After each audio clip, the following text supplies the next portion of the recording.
we've always tried to show up, one, and represent what, our own, I guess, perspective, but that perspective is largely informed by doing our job to listen. So we've always been the company and the brand that goes out to the farms and listens to what we're hearing from farmers, particularly organic farmers. And so coming to the table with those perspectives where it's less about what's good for Daily Harvest or what's good for the business, but more observing and sharing stories that I think help contextualize the problems. That's been, I think, our entry point, and that's why it's been successful, not just with this administration, but with past administrations as well. We're able to tell the stories of the Montana farmers who we visited that are, urging their local, state, and federal government to give them more support because they want to expand more of their land into organic acreage. The demand is there, but what they're most concerned about is it's a 3-year transition that has costs associated with it. During that 3 years, they're not able to market those products as organic.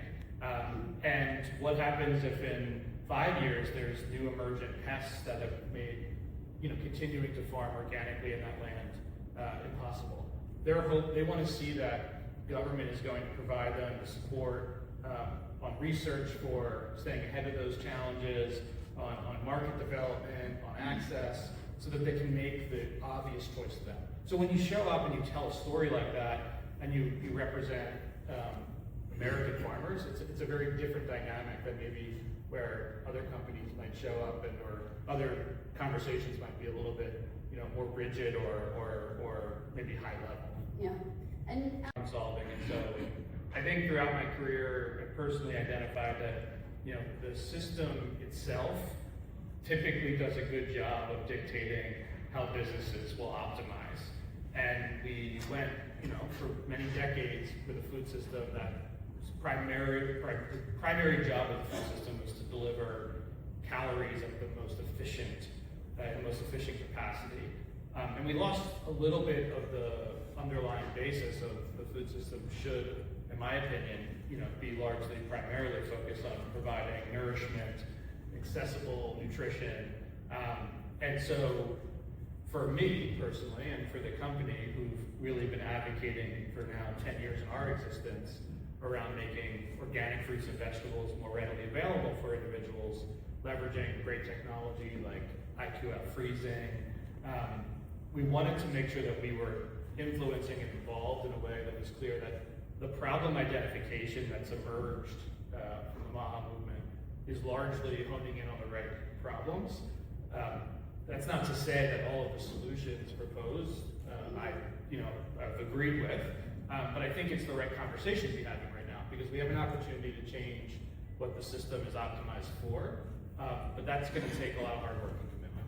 Yeah, and I want right? The details matter, and it's always more complicated than we want it to be. But I think what you're seeing in the conversation on ultra-processed foods is the right sort of themes from the consumer, the right themes from the individual that's looking to make healthy choices but feels like they're surrounded by difficult choices.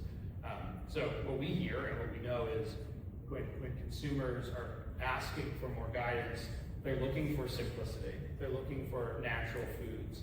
They're looking for clarity. And I think what the sort of conversation on ultra-processed foods has the potential to do if we get it right is make it clear that processing in of itself is not the problem. Fermentation, pasteurization, freezing, these are processes. These are important processes to make food healthy, to make it nutrient dense, to make it accessible. And so we have to be careful not to demonize all processing.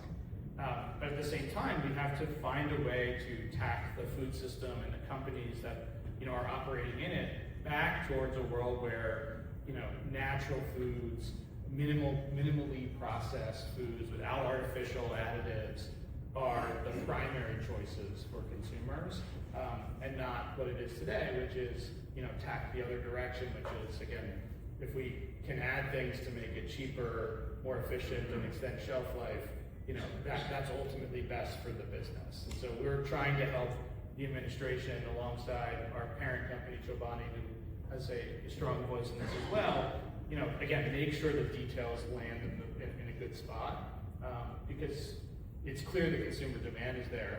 Let's not let this opportunity go to waste. Yeah.